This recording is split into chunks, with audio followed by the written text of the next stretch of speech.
అందరికీ నమస్తే, welcome back to our channel పిల్లలతో ఈజీ కాదు. నేను మీ బుబ్బుని. ఈరోజు మనం ఎక్కడున్నామో తెలుసా? బేతాళ్ స్వామి గుడిలో అయితే ఉన్నాం. మేము ఈరోజు బేతాళ్ స్వామి గుడికి అయితే వచ్చాము. ఇక్కడ స్పెషాలిటీ ఏంటంటే మనం ఇక్కడ అదృష్టం ఉంటేనే వస్తామండి. ఇక్కడ మాయ మొత్తం అంతా మ్యాజిక్ ఉంటుంది. ఉన్నది లేనట్టు, లేనిది ఉన్నట్టు అనిపిస్తుంది. అన్ని ఇల్లులు ఒకేలాగా ఉంటాయి, బట్ ఒకేలాగా మాత్రం అస్సలు ఉండవు. మాకు దర్శనం అయితే చాలా అంటే చాలా అద్భుతంగా జరిగింది. మనసు ప్రశాంతమైంది. ఇక్కడ స్పెషాలిటీ ఏంటంటే స్వామివారి అంటారు ఒకటి ఉంటుంది, దాంతో కొడతారు.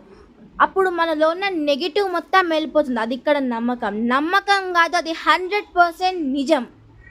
మా చెల్లి చూసారా ఎలా తిరుగుతుందో? చుట్టంతా అడవే ఉంది, కానీ దానికి భయమే లేదు అసలు. ఇక్కడ చెప్పాలంటే చాలా తక్కువ మంది ఉన్నారు, అయినా దానికి భయం లేకుండా ఎంత హాయిగా అక్కడ మొత్తం అంతా తిరుగుతుంది. ఇంకా గుడిలోనే ఉన్నాను, అది ఒక్కటే బయటకు వచ్చి తిరుగుతుంది. దానికి ఉన్న ధైర్యాన్ని మెచ్చుకోవాలి నిజంగా. ప్లీజ్ నా ఛానల్కి లైక్ చేయండి, షేర్ చేయండి అండ్ సబ్స్క్రైబ్ చేయడం మాత్రం అస్సలు మర్చిపోవద్దు. మరొక వీడియోతో మళ్ళీ కలుసుకుందాం. అంతవరకు వెయిట్ చేయండి అండ్ నా ఛానల్ని ఫాలో కొట్టండి. Okay, bye my family members.